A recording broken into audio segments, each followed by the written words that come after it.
तापमान में भले ही गिरावट आई हो, लेकिन आज सियासी पारा यहाँ काफी चढ़ा हुआ है और उसकी गर्मी हम यहाँ महसूस भी कर रहे हैं और उसकी तपिश हमारे चेहरे पर भी आपको नजर आ रही होगी। दो जगह का जहां हमने अभी तक सूरत हाल आपको बताया है और कल सीएम की कोठी के बाहर का भी जो सूरत हाल था, जो माहौल था, सरकार अपनी रणनीति बनाने में लगी थी, तो जो विपक्ष है वो अपनी रणनीति बनाने में आज लगा हुआ है कि इस सदन की कार्रवाई को पूरा किस तरह से सरकार चाहती है कि वो चलाए, और विपक्ष कहता है कि अपनी जो एग्जिस्टेंस है, अपने होने का एहसास वो आज सरकार को और हरियाणा की जनता को जो है वो दिला पाए। तो देखना होगा कि मौसम के इस बदलते मिजाज में सदन का जो बदला हुआ मिजाज है, जो महाभारत है, जो संग्राम आज देखने को मिलेगा, जिसका एहसास हमें ऑलरेडी इस माहौल में हो रहा है, वो क्या रुख लेता है। नवनीत, कौन से बड़े मुद्दे हैं जिनको लेकर आज अपनी आवाज कांग्रेस बुलंद करने की फिराक में?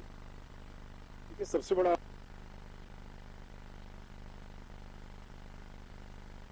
विधानसभा के पूर्व स्पीकर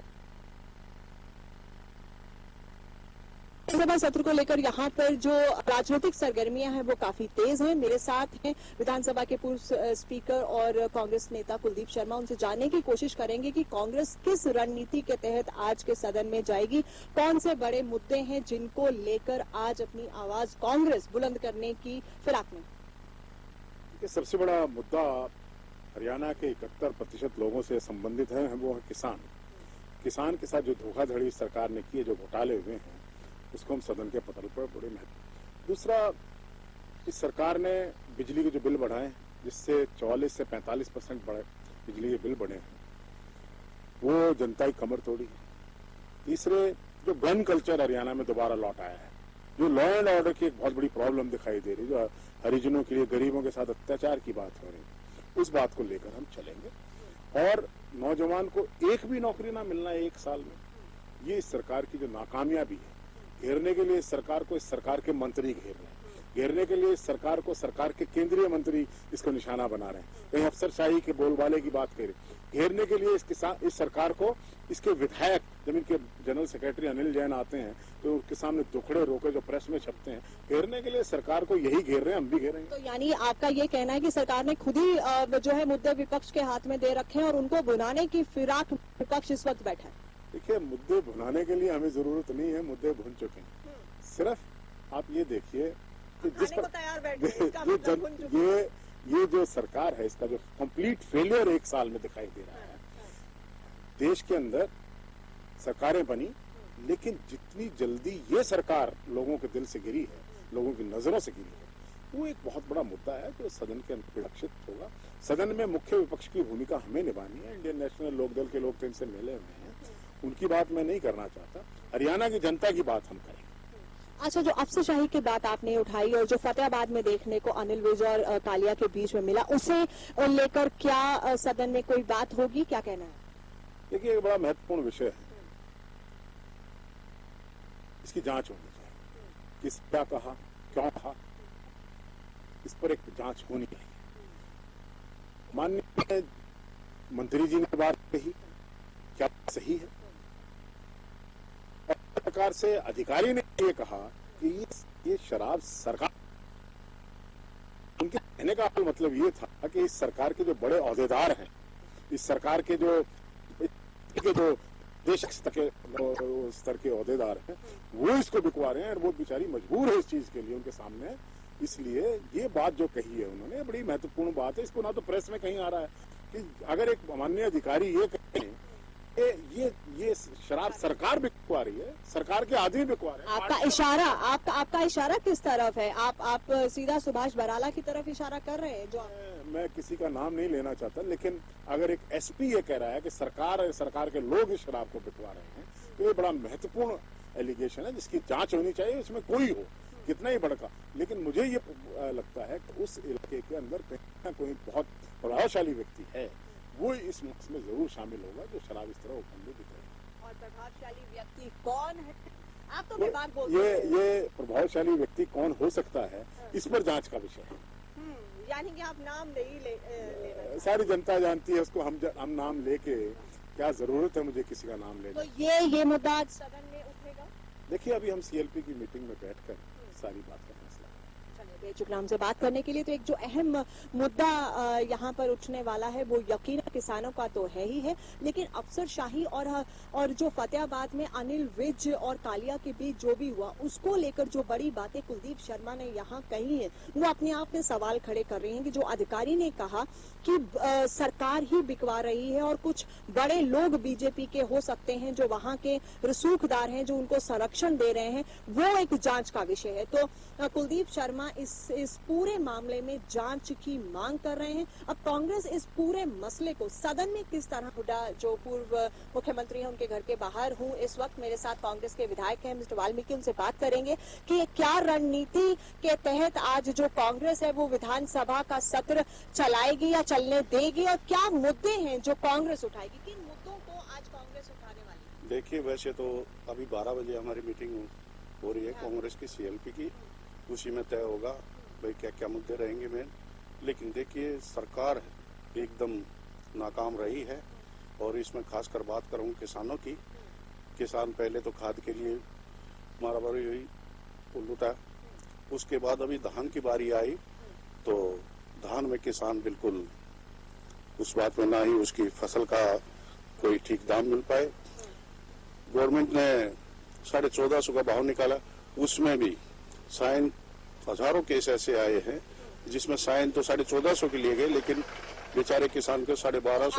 आपका ये मिलजुलाकर ये कहना है कि जो मुद्दे कांग्रेस आज उठाने वाली है वो किसानों का मुद्दा है, दलित उत्पीड़न का मामला है। जैसे ये भी हम कोशिश करेंगे कि जैसे जिंदा हरिजन बच्चों को जलाया गया सनपेड़ में और पुलिस कस्टडी में गोहाना में जिस तरह की हरकत हुई उसमें एक हरिजन बच्चे की मौत हुई, तो इस तरह की ये चीजें जो ज्यादा मामले बढ़े हैं और ये जब से ज्यादा बढ़े हैं जब से आरएसएस के बयान आए हैं कोई रिजर्वेशन खत्म की जाए, इस तरह की चीजें, तो ज्यादा दलित पे ज्यादा फोकस रहा है कि ज्यादा से ज्यादा नुकसान दलित को ही पहुंचा। और अफसरशाही का मुद्दा भी काफी दिनों से गरमाया हुआ है कि अफसरशाही हावी है और जो हाल ही में फतेहाबाद में अनिल विज के साथ हुआ, क्या वो मुद्दा भी उठाया? देखिए, मैं बताना चाहूंगा, मैं सरकार नाम की कोई चीज ही नहीं, इसलिए अधिकारियों का कोई इसमें बात ही नहीं रही। सरकार चलाने की इनकी ना तो कोई मनसा है ना ही कोई इनकी प्रैक्टिस है। ये तो अब जैसे मैं बात करूं एक ऑफिसर की बात, एसपी थी हमारी संगीता कालिया, वो एक तो आज के इस समय में महिलाओं की हम बात करते हैं, एक तो महिला, दूसरी एससी कैटेगरी से, और इस तरह एक मंत्री द्वारा तो ये काम नहीं है सरकार के। भाई ठीक है, उसके अंदर कोई कमी नजर आती है तो सरकार एक्शन ले उस पर, ये तबादला करना कोई इस बात का समाधान नहीं। अच्छा, ये बताइए कि आज पूरे जोर शोर से कांग्रेस सदन में दिखाई देगी या फिर लो प्रोफाइल ही रहकर मुद्दों को उठाना है या फिर पूरा बुलंदी से? हाँ, बिल्कुल पूरा बुलंदी से, जो भी यहाँ चाहे किसान की बात है, चाहे दलित की बात है, चाहे छोटे कर्मचारी की बात है, कांग्रेस पुरजोर से इस बात को उठाएगी। लेकिन सरकार तो कह देती है कांग्रेस अपने ही गुटों में बटी हुई है, हुड्डा जी का अलग गुट है और किरण चौधरी का अलग है, अशोक तंवर अलग है, तो क्या मुद्दे उठाएगी? नहीं, ऐसी कोई बात नहीं, हो जाए तभी तो आप बातें उठाएंगे। ऐसी कोई बात नहीं है, कांग्रेस एकजुट है, सोनिया गांधी जी लीडर है और उसी के नेतृत्व में कांग्रेस पार्टी पूरी आगे। विचारों में फर्क हो सकता है, कांग्रेस में फूट नहीं हो सकता। सोनिया गांधी तो नेशनल लीडर होगी ना, ओवरऑल पार्टी की लीडर होगी। देखिए, मैं बताना चाहूंगा, नहीं, हरियाणा किरण है, कौन? देखिए, इसमें अध्यक्ष जी कांग्रेस के अध्यक्ष हैं तंवर साहब, और चौधरी भूपेंद्र सिंह जी हुड्डा जी वो हमारे नेता हैं, प्रदेश के नेता रहे, 10 साल उन्होंने राजनीति की है। तो ऐसी कोई बात नहीं, फूट वाली कोई बात नहीं है। कांग्रेस एकजुट है और एकजुट होके ही आज सेशन में लड़ाई लड़े, अपनी बात रखें। चलिए, बेचुकरा हमसे बात करने के लिए। तो मैं आपको बता दूं कि अब यहाँ से जो हुड्डा के दरबार में हाजिरी लगाने के बाद विधायक अब किरण चौधरी के पास विधायक दल की बैठक जो कुछ ही देर में शुरू हो जाएगी, 12 बजे का वक्त था, ये वहां के लिए अब रवाना हो गए। तो जैसा मैंने ये सवाल भी अभी खड़ा किया और पहले भी हम बता चुके हैं कि विधायक दल की बैठक से पहले ही यहाँ हुड्डा के दरबार में विधायक हाजिरी लगाने आए और उनकी बातों से पता चल गया कि आप हुड्डा की लीडरशिप को नकार नहीं सकते। 10 साल वो हमारे लीडर रहे हैं, कोई गुटबाजी नहीं, ये बातें कहीं ना कहीं संकेत करती कि लॉयल्टी अभी भी कहाँ है। जो हुडा लॉयलिस्ट हैं, जो अलग गुट देखा जाता है, वो सबसे पहले यहाँ अपने आका के पास हाजिरी लगाने आते हैं, उसके बाद ही अब विधायक दल की बैठक में जाएंगे। जहां तक मुद्दों की बात हम कर रहे हैं नवनीत, तो मुद्दे वही हैं, वो दलित उत्पीड़न का मसला हो, वो किसानों का मसला हो, या फिर अफसरशाही का मसला हो। इन मसलों पर इनेलो और कांग्रेस ने अपना मन बना लिया है कि वो इन मुद्दों पर सरकार को घेरेगी, और ये मुद्दे ऐसे हैं जिनको लेकर हाल ही में सरकार है वो सवालों के घेरे में रही है। यकीनन दोनों पक्ष, दोनों विपक्षी दल इस रणनीति के तहत चल रहे हैं कि अपनी एग्जिस्टेंस भी दिखानी है, अपनी विपक्ष होने की भूमिका भी अदा करनी है, और उसके लिए वो पूरी रणनीति बनाकर ही आज सदन में प्रवेश करेंगे। और हंगामा होने के आसार इनकी अब की बातों से बिल्कुल ऐसा लग रहा है कि सदन जो है पहले दिन की ही कार्रवाई काफी हंगामेपूर्ण हो सकती है। जहां कांग्रेस के लोग भी इकट्ठे हो रहे हैं, जो विधायक हैं अपनी रणनीति वो विधानसभा में क्या रखेंगे, उसी तरह से इनेलो के ऑफिस के बाहर भी इस वक्त मैं खड़ी हूं, मेरे साथ अशोक अरोड़ा जी हैं इनेलो से, और यहां पर भी विधायकों की बैठक है, मीटिंग है, किस तरह से किन मुद्दों पर सरकार को घेरना है, क्या रणनीति है विपक्ष की, वो जो है पूरी तैयार की जा रही है। इनसे हम जानने की कोशिश करेंगे। अशोक अभी जो आज सत्र शुरू हो रहा है, इसको लेकर क्या रणनीति बना रहे हैं? अभी विधायकों की बैठक भी है, किन मुद्दों पर विपक्ष घेरेगा सरकार को, कौन से मुद्दे उठाए जाएंगे? इस सरकार को बने 1 साल से ऊपर हो गया, और सरकार ने 1 नवंबर को सभी जगह रैलियां करके बहुत एक प्रचार किया गया कि हमने बहुत विकास किया, 1 साल सारा दुनिया को खुश कर दिया। परंतु सच में यह है कि 1 साल में कोई एक काम भी इन्होंने नहीं किया। कह रहे थे मुख्यमंत्री जी कि हमारे राज्य में कोई घोटाला नहीं हुआ। हम मुख्यमंत्री से मिले थे और मैंने मुख्यमंत्री से कहा था कि आप कहते हो यहाँ पे कोई घोटाला नहीं हुआ, ये जो जीरी का घोटाला है, धान घोटाला, इसकी जांच कराओ तो हरियाणा प्रदेश में इससे बड़ा कोई घोटाला ही नहीं हुआ। बिजली के रेट बढ़ा दिए, किसान को फसल का रेट नहीं मिला। इन मुद्दों को उठाएंगे। युवाओं को कहते थे रोजगार देंगे, युवाओं को एक व्यक्ति को रोजगार नहीं दिया। 6,000 9,000 बेरोजगारी भत्ता देने की बात करते थे, वो नहीं कही। पूरे प्रदेश के अंदर पिछले 3 महीने में डेंगू का प्रकोप रहा। मंत्री आपस में लड़ते रहे, कभी अफसर से लड़ते हैं, कभी आपस में लड़ते हैं, परंतु प्रदेश में कहीं भी पूरी तरह से इन्होंने डेंगू को सफलता नहीं पाई। तो ये जो आपने सारे मसले उठाए हैं, हम विधानसभा में उठाएंगे। उसी के तहत हमारे विधायक दल की मीटिंग अभी होने जा रही है 12 बजे, और सारे पूरी तैयारी से हमारे एमएलए ने करी हुई है। इसमें हम कॉलिंग अटेंशन भी देंगे और क्वेश्चन भी लगाएंगे। प्रदेश के जुड़ा हर मुद्दा, चाहे वो किसान से है, मजदूर से, व्यापारी से है, उसको हम उठाने का काम करेंगे। और मेन इशू हमारा होगा कि सरकार ने जो बिजली के रेट बढ़ाए हुए, इससे हर व्यक्ति परेशान है, जिसको लेके हम लगातार अनिश्चितकालीन धरना दे रहे हैं। और सरकार के बयान तो छपते हैं कि हमने रेट घटा दिए, परंतु 1 पैसा भी यूनिट का रेट नहीं घटाया। बिजली को लेके, दान घोटाले को लेके, युवाओं को लेके, किसान की दिक्कतों को लेके, डेंगू से कितने लोग मरे, इन लेकर सभी उठाएंगे। और अफसरशाही की आपने जिक्र किया, अफसरशाही को लेकर एक बड़ा बवाल रहा है। फिर अभी जो विज का जो पूरा मामला हुआ है, क्या इस मुद्दे पर भी विपक्ष विधानसभा में कोई बात रखने वाला है, आवाज उठाने वाला? निश्चित रूप से इनके प्रभारी बीजेपी के जब कार्यकर्ताओं के बीच में गए तो उन्होंने कहा कि हमारी कोई सुनता नहीं। तो मैं मानता हूं कि जो फतेहाबाद का प्रकरण है, ये उसी का एक हिस्सा है कि अंदर से इनकी खींच निकल रही थी कि हमारी कोई मानता नहीं है, तो इस प्रकार का प्रकरण नहीं होना चाहिए था।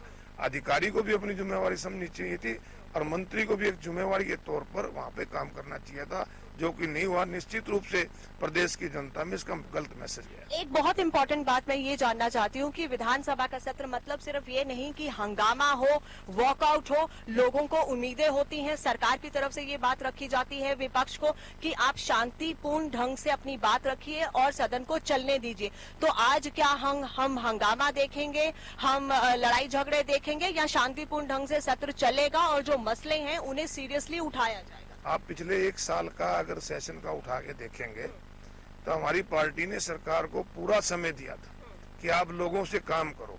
बल्कि हमारे कांग्रेस पार्टी के लोग तो ये भी कहने लगे थे कि ये बी टीम है, परंतु हम चाहते थे कि कांग्रेस ने जो घोटाले करे उनकी भी जांच हो, प्रदेश की जनता से जो लोगों ने, सरकार ने वादे किए हैं वो भी पूरे करें। परंतु ये नहीं, हमारा मकसद कोई हंगामा करना नहीं है। हम तो लोगों के चुने हुए जो नुमाइंदे विधानसभा में हमारे बैठे हैं, वो अपनी आवाज उठाना चाहेंगे। और अगर अपनी आवाज को दबाने के अगर कोई प्रयास करेगा तो निश्चित रूप से फिर हम लोगों की बात तो हम उठाएंगे। शुक्रिया हमसे बात करने के लिए। तो अशोक अरोड़ा थे।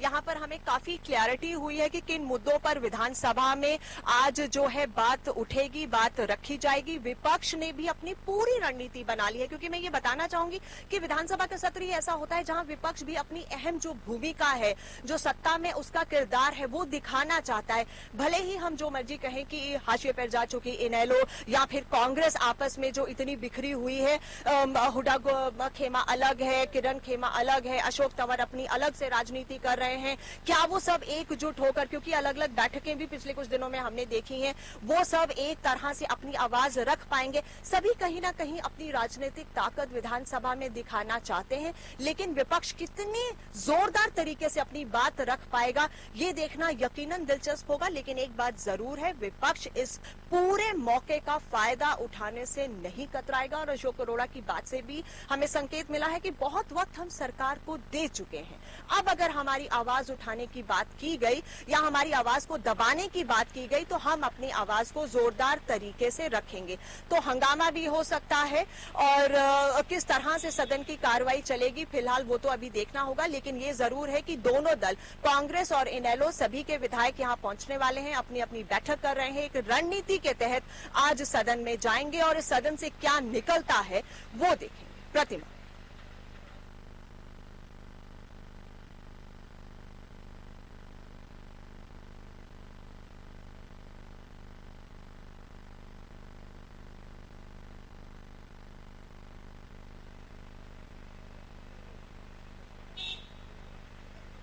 जी हाँ, बिल्कुल आप सही कह रही हैं। जो मुद्दे इनेलो ने रखे हैं उन्हीं मुद्दों पर तकरीबन कांग्रेस भी अपनी बात रखेगी।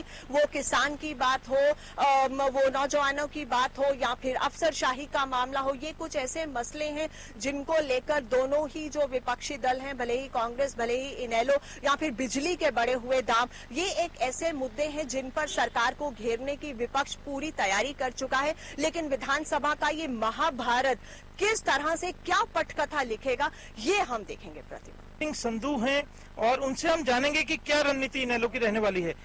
संधू जी, अब क्योंकि कुछ ही समय के बाद विधानसभा का सत्र शुरू होने जा रहा है, शीतकालीन सत्र जो है काफी 3 दशक के बाद जो है हरियाणा में इसकी रिवाइज शुरू होने जा रही है, इनेलो की किस तरह की तैयारी है? सबसे पहले तो जो सरकार के संरक्षण से अभी भी हजारों करोड़ रुपए का घोटाला दान के मामले में हुआ है, हमारा दल इसके बारे में विशेष तौर से सरकार से पूछेगा कि दान के घोटाले के बारे में आप लोग क्या करने जा रहे हो। ये कांग्रेस के वक्त के लोगों के घोटाले गिनाया करते थे, उन तमाम घोटालों से बड़ा घोटाला है, हजारों करोड़ रुपए का घोटाला है। किसान को जे फार्म तो दिया गया 1450 रुपए का और किसान को भुगतान किया गया 1100 का, 1150 का, 1200 रुपए का। 250 से लेके 350 रुपए की चपत पर क्विंटल किसान को लगाने का काम इस सरकार के वक्त में हुआ है। तो सबसे मेन मुद्दा तो किसानों को एक और बात जो अब सामने आ रही है, धान का ना केवल ये 300 रुपए की चपत है, ये भी बताया जा रहा है कि पूसा 1509 जो खरीदा गया, अब उसकी क्योंकि जो दाम है 1450 से बढ़कर मार्केट में 3000 के आसपास हो गए। उसकी वजह यही है, हमने प्रदेश के मुख्यमंत्री से कुछ दिन पहले कोठी पे जाके मिलकर ये बात कही थी कि पिछले साल इसी तारीख को जो धान की खरीद हुई थी वो 30 लाख मीट्रिक टन की हुई थी। अब की बार वो 43,000 मीट्रिक टन की हो चुकी है। ये जो 13 लाख मीट्रिक टन धन है, ये सिर्फ कागजों में है। ये सिर्फ सरकार को चपत लगाने के लिए, सिर्फ ना सिर्फ किसान को लगाएगी, सरकार को भी चपत लगाने का काम ये किया है। धान के अलावा क्या और मुद्दे रहेंगे? इसके में मुख्य मुद्दा हमारा, जो हमारे कर्मचारी हैं, इन्होंने चुनाव से पहले अपने चुनाव घोषणा पत्र में ये बात कही थी कि हम पंजाब के समान वेतनमान आप उनको देंगे। उस बात से ये मुकर गए। जो किसानों को 2000 रुपए समान पेंशन देने की बात कही थी उसके बारे में मुकर गए। यह सबसे बड़ी बात यदि को है वो आज है जो बिजली का उपभोक्ता है सारे हरियाणा प्रांत का। हिंदुस्तान में सबसे ज्यादा महंगी बिजली यदि कहीं दी जा रही है तो हरियाणा प्रदेश है, जहाँ के 10 रुपए यूनिट से ज्यादा घरेलू बिजली का हमें भुगतान करना पड़ रहा है। सरकार ने भी आपकी जो आक्रामक रवैया है विपक्ष का निपटने की पूरी तैयारी की है। यदि आपको अपनी बात रखने का मौका नहीं मिलता है तब इनेलो को क्या रुख मिलने वाला है? देखिए, डेमोक्रेसी में, प्रजातंत्र में ये सबसे बड़ा प्लेटफॉर्म है। सरकार के जितने भी मंत्री या विधायक हैं वो चाह रहे हैं कि बातें जो हैं आगे सुलझ जाएं, लेकिन विपक्ष अपनी कुछ बात पर जरूर थोड़ी थोड़ी देर बाद जो है मुद्दे लगातार उठा रहा है और कार्रवाई अभी चल रही है। नवनीत, तीनों स्थानों की मंडियों का दौरा किया। बीजिंग की जो मंडी है वो दुनिया की शायद सबसे बड़ी मंडी 1500 एकड़ में है, और शेंजन की जो मंडी है वो मेरे ख्याल से दुनिया की सबसे आधुनिक मंडियों में से एक है। उसके अलावा झांगजाऊ की मंडी भी हम गए।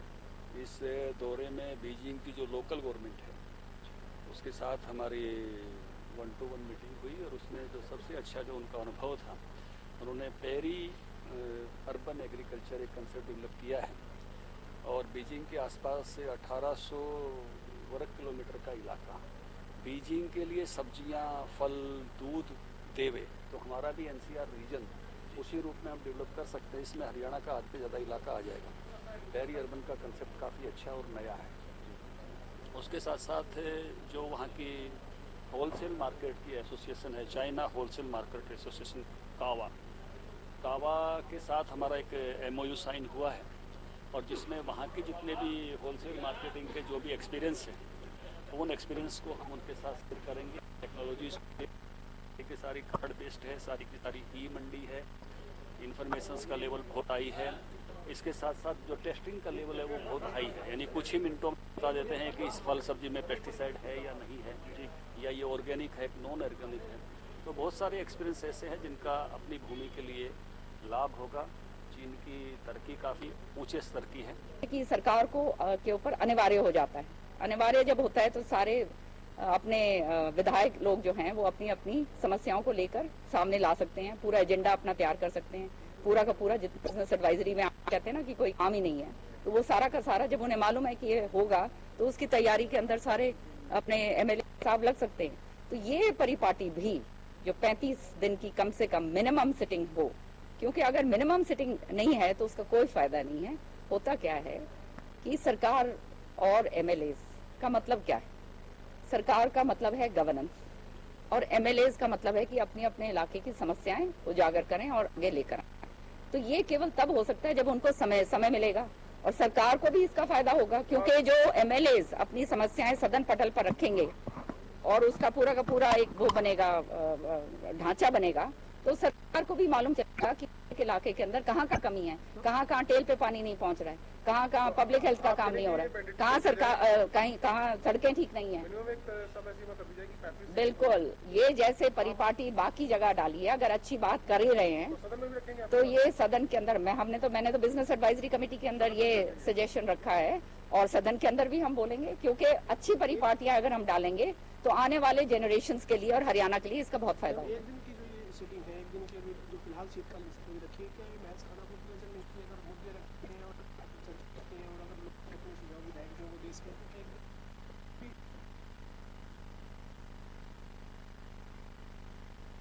के लिए इनको बता देते हैं, और आगे के लिए और आगे इसी तरह की अच्छी काम करें, उसके लिए हमने सजेशंस रखे हैं कि आप मिनिमम 35 दिन जो है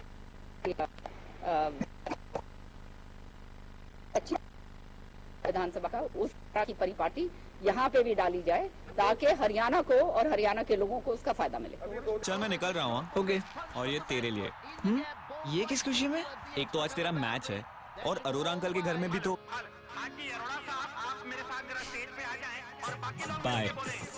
आपकी जरूरतों को वही समझते हैं जिनके लिए स्पेशल हैं आप, जैसे dish TV only for you. 9905 पर आज ही कॉल करें और पाएं ऑफर्स जो है खास आपके लिए, क्योंकि स्पेशल है आप। 35 साल के अनुभवी डॉक्टर द्वारा इंजेक्शन थेरेपी और क्षार सूत्र द्वारा 35,000 बवासीर व भगंदर के रोगियों का स्थायी इलाज। 5-6 साल से मैं खूनी बवासीर से बहुत परेशान था। कभी खून बंद हो जाता, कभी फिर शुरू हो जाता, और पिछले 1 हफ्ते से तो पिचकारी की तरह खून जा रहा था। बहुत परेशान हुआ, बहुत इलाज कराया, कुछ नहीं हुआ। फिर मेरे एक दोस्त ने, जिसने यहाँ से इलाज कराया था, मुझे यहाँ का पता दिया। मैं डॉक्टर साहब से मिला, डॉक्टर साहब ने मेरा इंजेक्शन से इलाज शुरू किया, और देखिए दूसरे दिन ही मेरा खून बंद, और आज मैं बिल्कुल ठीक। मैंने स्वामी सत्यानंद हॉस्पिटल से सास-ससुर द्वारा इलाज करवाया, आज मैं बिल्कुल ठीक हूँ। गुदा में जलन, खून आना, दर्द होना, खुजली होना, बवासीर हो सकती है। बार बार पस निकलना, मत से होना भगंदर हो सकती है, लापरवाही से हो सकता है खतरनाक परिणाम। आज ही मिले doctor Mahendra Singh, Swami Satyanand hospital, 178 sector 7A, near sector 7-10 चौक, फरीदाबाद। फोन 221-6400 और 989-11-23092। गुलमोहर सिटी NH65 पर स्थित कैथल की सबसे सुंदर टाउनशिप अब आपके लिए लेकर आए हैं फ्री होल्ड प्लॉट्स, विलास और independent floors. Gulmohar city boundary walls और एक्सक्लूसिव गेटेड सिक्योरिटी से सुसज्जित, जिसमें है sports club, club house, lush green park और भी बहुत कुछ।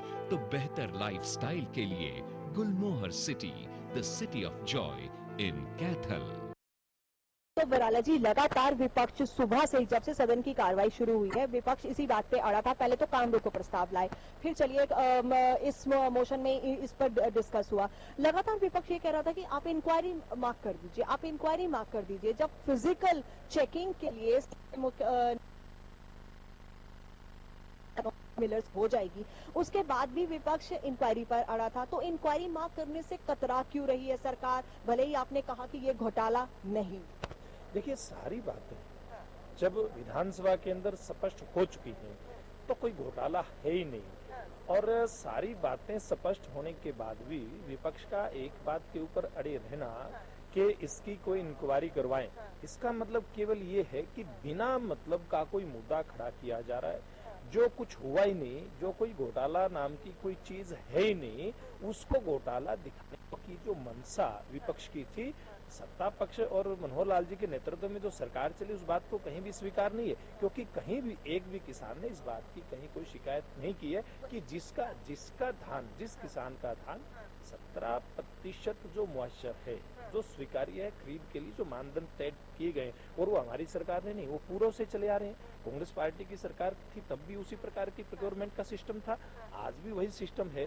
कहीं भी 17% मुआवजा का किसी भी किसान का धान अगर तय रेट से कम खरीदा गया तो उसकी जवाबदेह सरकार है, ऐसी कहीं कोई शिकायत नहीं है। लेकिन अगर अड़ा हुआ है विपक्ष, ऐसी बातें आ रही हैं, सीएम ने खुद उठ के क्लैरिफिकेशन दी, वो फिजिकल चेकिंग के लिए मिलर्स की मान गए, तो इंक्वायरी से घबराना क्यों? विपक्ष का यही कहना है कि घबरा क्यों रही है? देखिए, ऐसा कुछ भी नहीं है। देखिए, मुख्यमंत्री जी का जो फिजिकल वेरिफिकेशन करवाने का जो एक मसला है, वो एक दूसरे विषय पे है।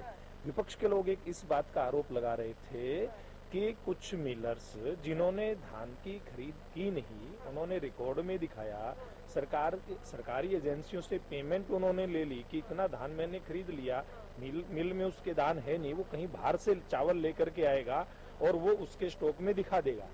ये जो आरोप था, इसकी जांच की बात माननीय मुख्यमंत्री जी ने की है और इसमें कोई दो राय नहीं है। जहां कहीं थोड़ी भी शक की गुंजाइश दिखेगी, उस हर बात की जांच हमारी सरकार करवाने के लिए तैयार है। लेकिन विपक्ष अगर वैसे हवा में कोई मुद्दा खड़ा करेगा तो उसकी जांच का तो कोई अर्थ है ही नहीं।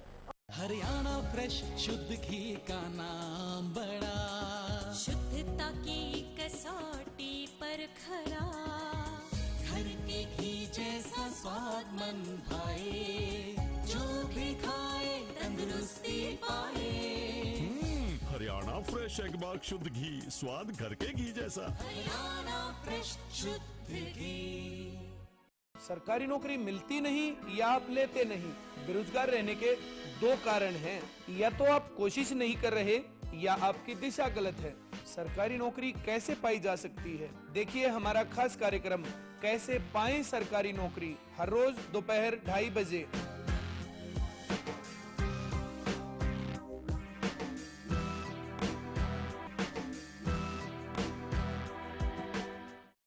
गुलमोहर सिटी NH65 पर स्थित कैथल की सबसे सुंदर टाउनशिप अब आपके लिए लेकर आए हैं फ्री होल्ड प्लॉट्स, विलास और independent floors. Gulmohar city boundary walls और एक्सक्लूसिव गेटेड सिक्योरिटी से सुसज्जित, जिसमें है sports club, club house, lush green park और भी बहुत कुछ। तो बेहतर लाइफस्टाइल के लिए Gulmohar city, the city of joy in Kaithal. जय गोगा जी हेयर ऑयल, गंजेपन में दोबारा बाल उगाएं, बालों का झड़ना रोकें। मेरा नाम अजय कुमार है, मैं गुड़गांव का रहने वाला हूँ। मैं झड़ते बालों से बहुत परेशान था। तकरीबन 1 महीने से गोगा जी का हेयर ऑयल इस्तेमाल कर रहा हूँ। मैं काफ़ी खुश हूँ। बालों को लंबा और घना करें तो अपनाएं जय गोगा जी हेयर ऑयल। हरियाणा फ्रेश शुद्ध घी का नाम बड़ा, शुद्धता की कसौटी पर खरा, घर के घी जैसा स्वाद मन भाए, जो भी खाए तंदुरुस्ती पाए। हरियाणा फ्रेश एगबाग शुद्ध घी, स्वाद घर के घी जैसा। हरियाणा फ्रेश शुद्ध घी। हर खबर सबसे पहले हरियाणा न्यूज पर दर्शकों को देखने को मिल रही है। पल पल का हाल हम बता रहे हैं। हमारी 3 स्पेशल टीमें यहाँ पर हैं, मैं आपको बताना चाहूंगी। और जो अभी तक मैंने फील किया है, देखिए मैं आपको ये बताना चाहती हूँ कि जब जैसे ही सदन की कार्यवाही शुरू हुई है तो प्रस्ताव रखने के बाद जैसे ही प्रश्नकाल की बात की गई तो अभय चौटाला ने उठकर कहा कि हम काम रोको प्रस्ताव दे चुके हैं, और उसका समर्थन किरण चौधरी ने भी किया कि हम भी काम रोको प्रस्ताव दे चुके हैं।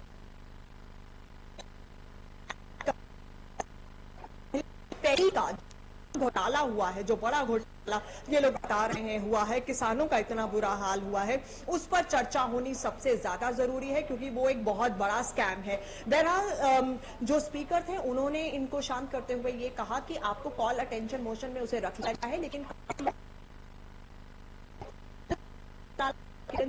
काफी है यहाँ पर इनेलो और जो कांग्रेस है वो एक साथ दिखाई दी इस मुद्दे को लेकर।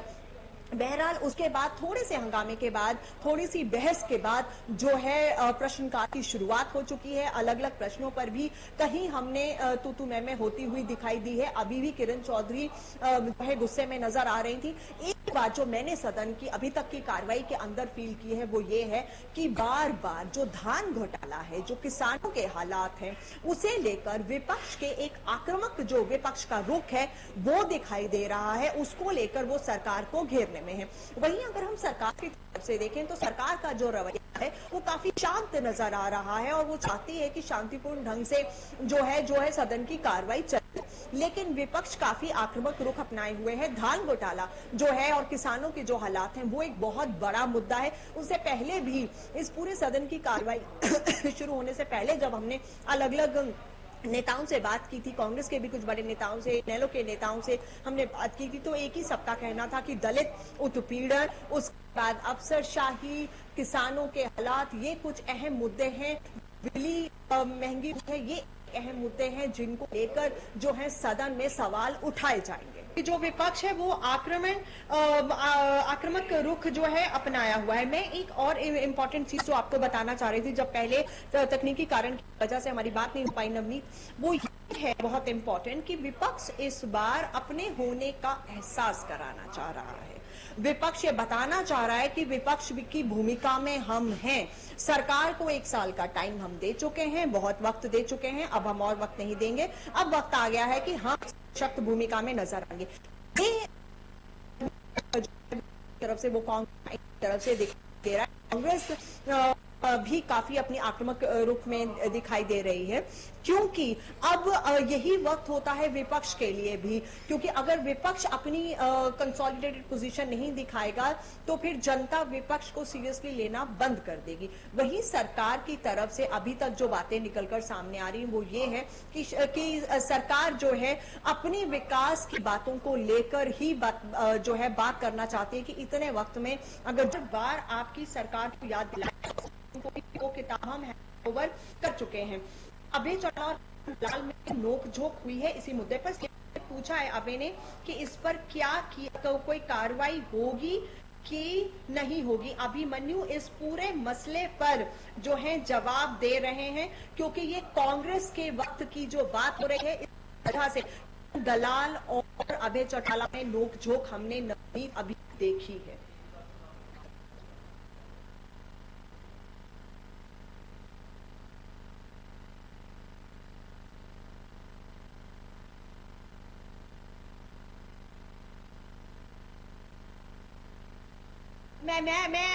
मैं आपको बताना चाहूंगी,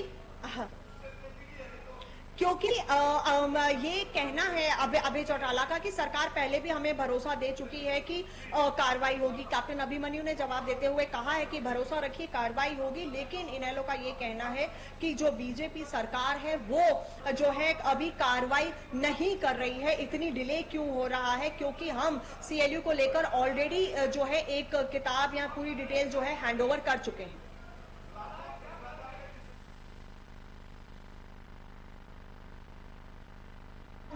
करोड़ का एक मिनट नवनीत, मैं आपको बताना चाहूंगी, गुड़गांव में 1500 करोड़ का जमीन घोटाला हुआ था। इसी पर ये पूरे मुद्दे पर नोक-झोंक करण दलाल और अभय चौटाला में हुई, जिसका जवाब कैप्टन अभिमन्यु ने दिया है। और अभी भी अंदर जो है सदन के हंगामा हो रहा है, बहस हो रही है। बात अभी भी ये उठाई जा रही है कि मानेसर वाले मामले पर सीबीआई जांच होनी चाहिए। ये मांग रखी जा रही है कि मानेसर वाले मामले पर सीबीआई जांच होनी चाहिए। और अभिमन्यु, मैं आपको एक बात और बता दूं कि कैप्टन अभिमन्यु का कहना है कि सरकार भरोसा दिलाती है कि हर मसले पर कार्रवाई होगी। कैप्टन अभिमन्यु का ये कहना है। वहीं अभय चौटाला भी आक्रामक रूप में नजर आए। उन्होंने कहा कि हमने पूरी फाइल दे चुके हैं और अभी तक कोई कार्रवाई नहीं हुई है। जिस मसले पर जो है करण दलाल जो कांग्रेस के हैं और अभय चौटाला के बीच नोकझोंक हुई, कैप्टन अभिमन्यु ने कहा कि सरकार जो है भरोसा देती है कि कार्रवाई होगी। और मैं आपको यहाँ ये बता दूं कि जैसा आपने कहा कि 1.5 घंटे के लगभग कार्रवाई है। अभी प्रश्नकाल का अंतिम दौर है, क्योंकि आज सदन के जो सत्र होता है, पहले दिन ऑबिचुरी रेफरेंसेस होते हैं। पिछले सत्र और अब के सत्र में जितने लोग या नेता जिनको जो स्वर्गलोक सिधार गए होते हैं, उन्हें श्रद्धांजलियां जाती हैं सदन में, सदन के नेता, विपक्ष के नेताओं द्वारा। तो ऐसे में काफी समय उसमें लगा और अब जो है प्रश्नकाल अंतिम दौर में है। लेकिन जैसा हम एंटिसिपेट करते रहे पहले कि हंगामी होगा, विपक्ष और सत्ता पक्ष में तीखी नोकझोंक होगी, उसका पूरा जो असर है वो हमें पूरा रंग सदन की कार्रवाई में देखने को मिल रहा है।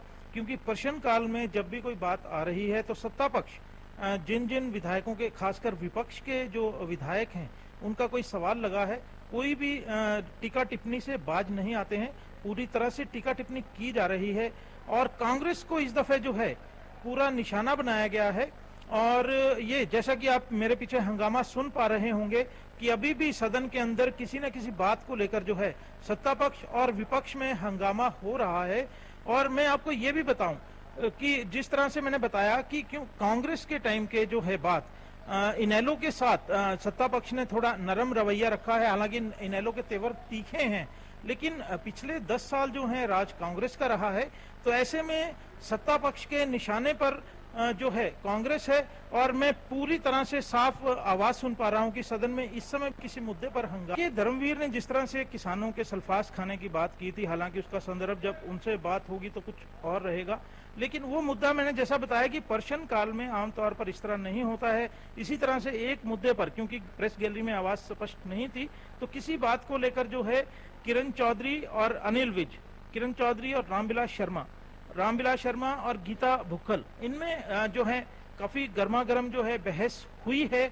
और लगातार मैंने जैसा बताया कि कांग्रेसी और भाजपा के जो हैं विधायक, क्योंकि सत्ता पक्ष का यही कहना है कि जब इनेलो के लोग सवाल कर रहे हैं तो उन्हें सवाल करते रहना चाहिए।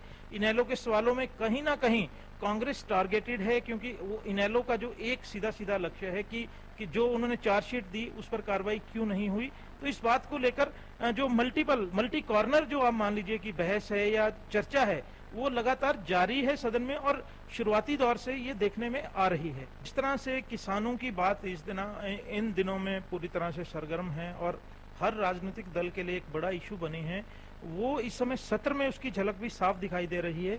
जैसा कि आप जानते हैं, धान घोटाले की बात है, सफेद मक्खी के प्रकोप की बात है, किसानों से जुड़े अन्य विषयों की बात है। तो इस सब पर लेकर जो है कांग्रेस आक्रामक है। कांग्रेस का ये मानना है कि असफल रही है ये सरकार और अनुभवहीनता जो है पूरी तरह झलक रही है। और इस समय जो है ओम प्रकाश धनखड़ जो कृषि मंत्री हैं, वो टारगेट पर थे दलाल के। तो उन्होंने साफ तौर पर कहा कि इन विफलताओं को लेकर जो है इस्तीफा दे देना चाहिए कृषि मंत्री को। और इस बात को लेकर क्योंकि जो धान घोटाला है इसे बड़ी तरह से, बड़ी प्रकार से जो है कांग्रेस प्रोजेक्ट कर रही है, क्योंकि धान घोटाला दो रूपों में हुआ है। एक पहले की जब 1450 रुपए रेट रखा गया, किसान को उसकी जगह 1200 या 1300 रुपए मिले हैं, जबकि उसकी रसीद जो है जे फॉर्म 7 उसे बोला जाता है, उसकी रसीद 1450 रुपए की कटी है। अब दूसरा घोटाला ये है कि जो पूसा 1509 किस्म का जो बासमती है उसे 1450 रुपए खरीदा गया और मार्केट में अब उसका दाम जो 3000 रुपया प्रति क्विंटल के आसपास है। यानी कि दो घोटाले जो हैं धान खरीद के हैं। इसी बात को लेकर कांग्रेस का कहना है कि हजारों करोड़ का बड़ा घोटाला हुआ है और ये बिना सरकार की मिली भक्ति के नहीं हो सकता। इसी बात को लेकर आरोप प्रत्यारोप का दौर जारी है। देखिए, अब तो जो है सफेद मक्खी से जो फसल खराब हुई है उसको लेकर चर्चा चल रही है। मेरे साथ पूर्व स्पीकर कुलदीप शर्मा यहाँ मौजूद हैं।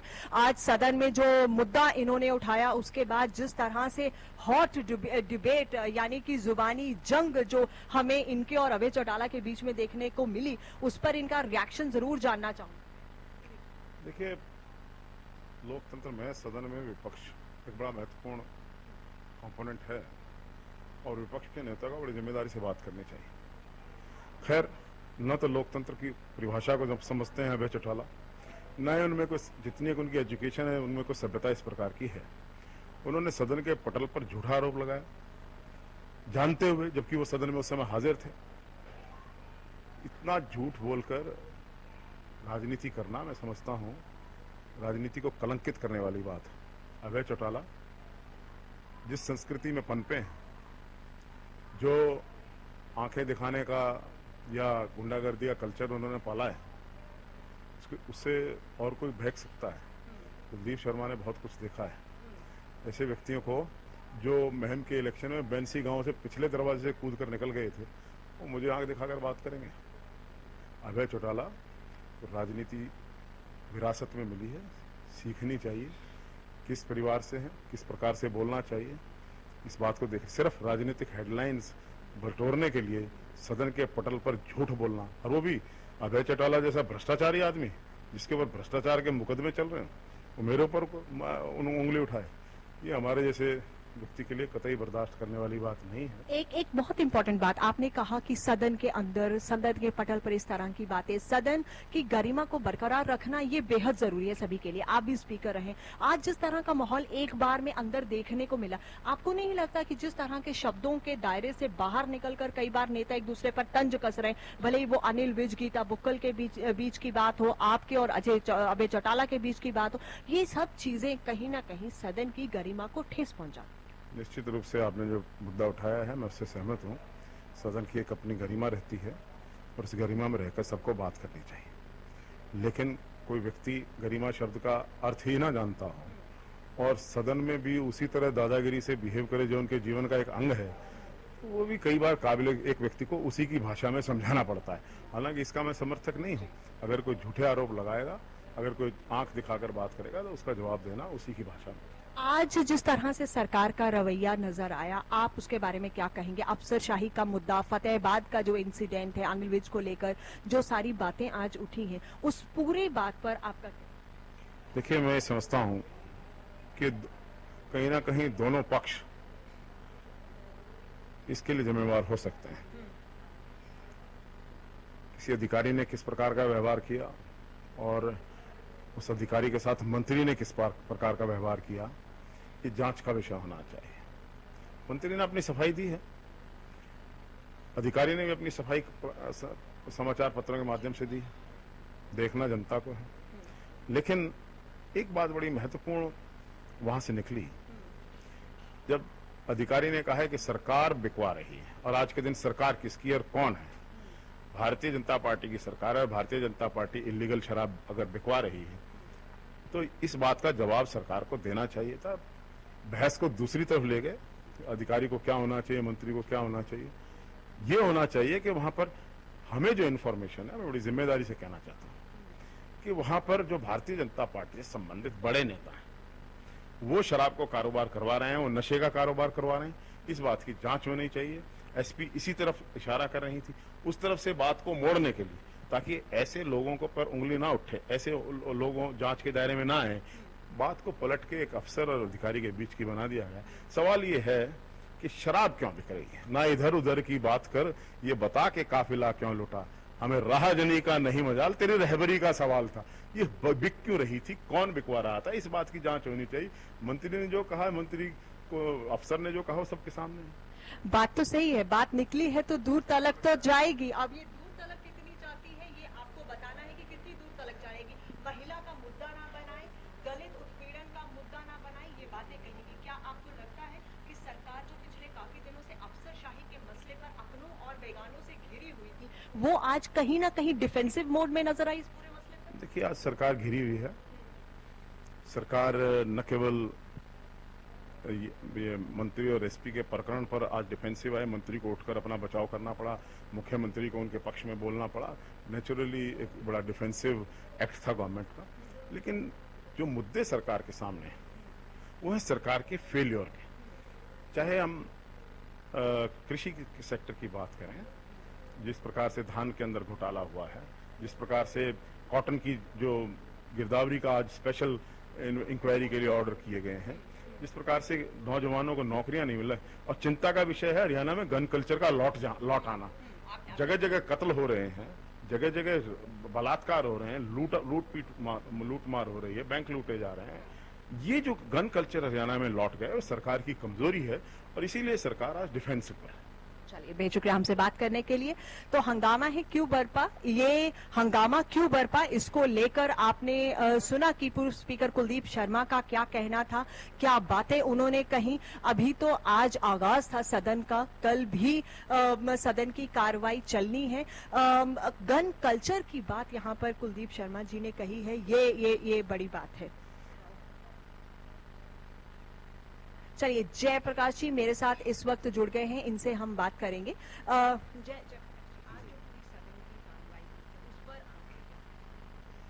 देखो, जो ये एसपी फतेहाबाद का मामला था, उसमें मैंने ये कहा कि भी ऑफिसर की और पॉलिटिशियन की, एमपी एमएलए की कोई जात नहीं होती। पॉलिटिशियन को जनता चुन के भेजती है, हर जाति का मतदाता, हर धर्म का मतदाता उसमें शामिल होता है, तो उसमें जात को कैसे जोड़ोगे। तो इसी तरीके से ऑफिसर एक ऑफिसर है, उसकी कोई जात नहीं है, उसका कोई जेंडर नहीं है, लिंग नहीं है।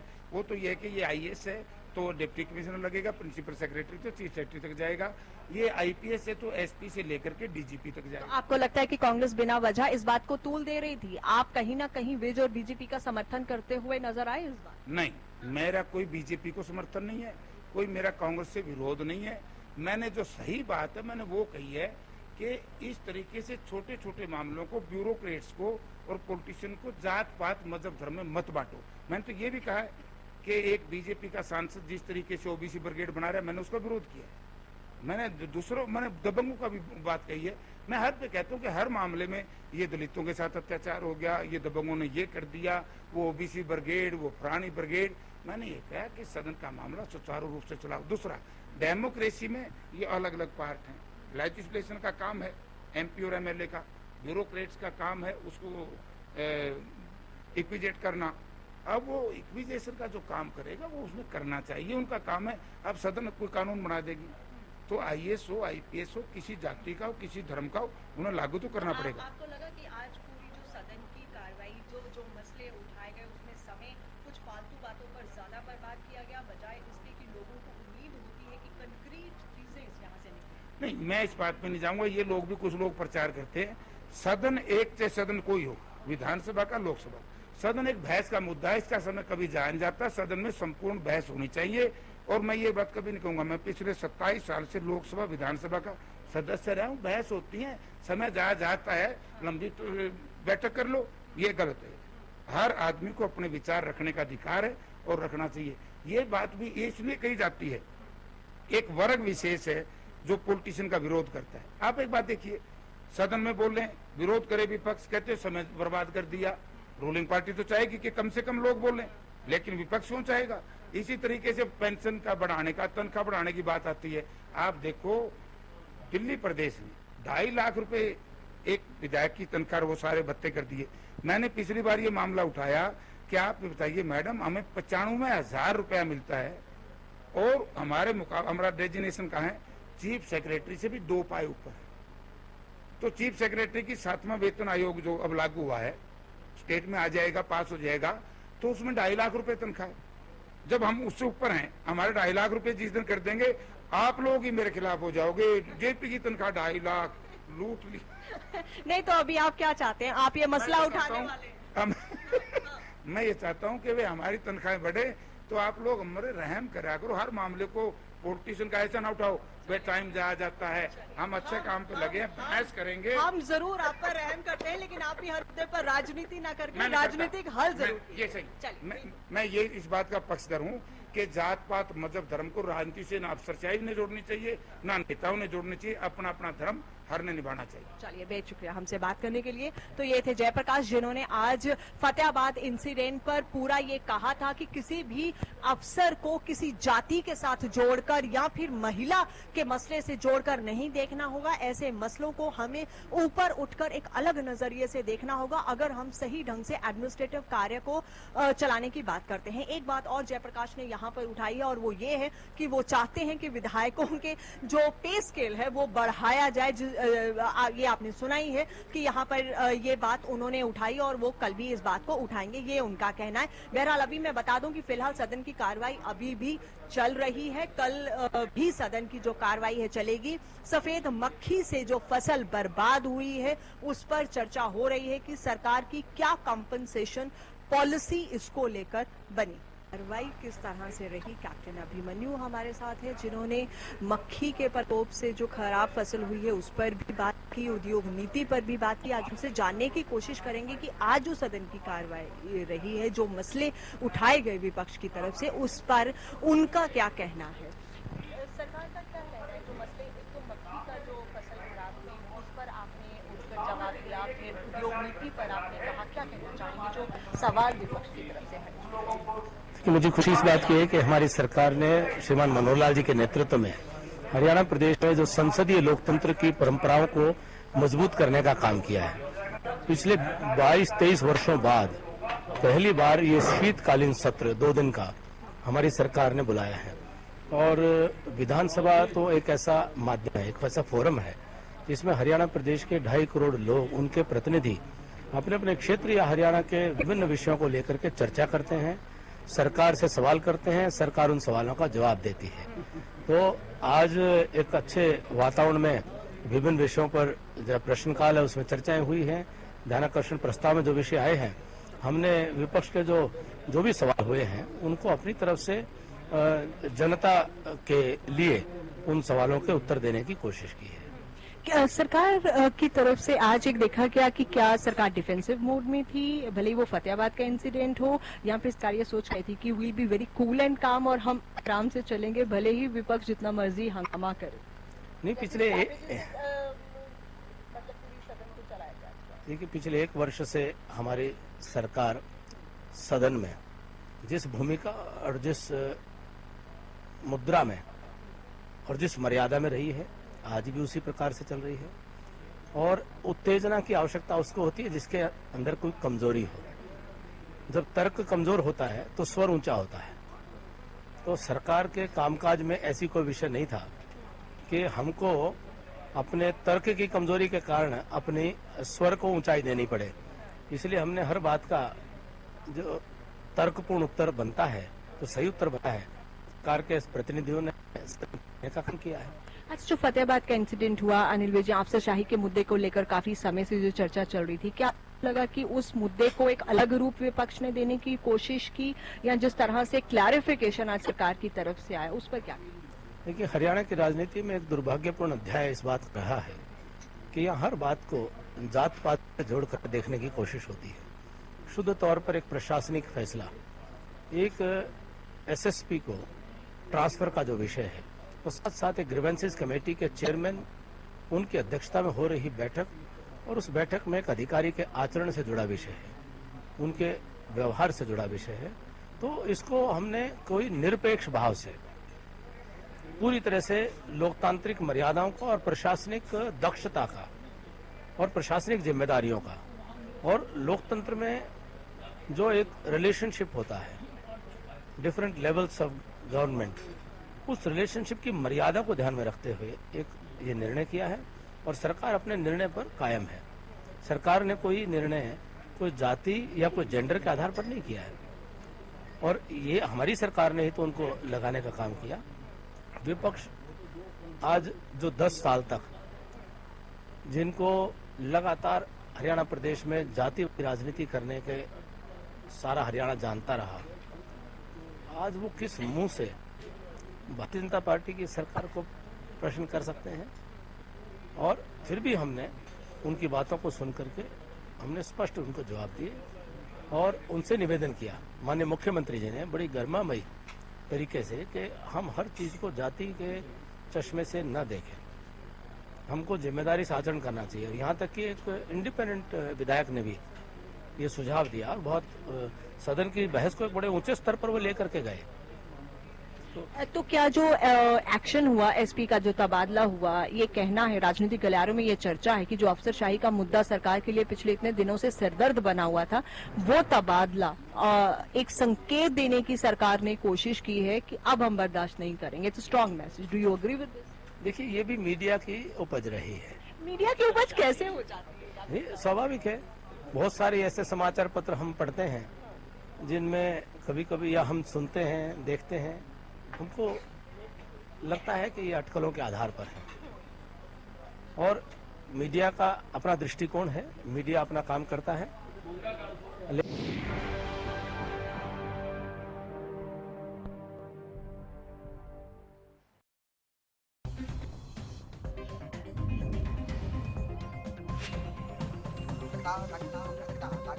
Down,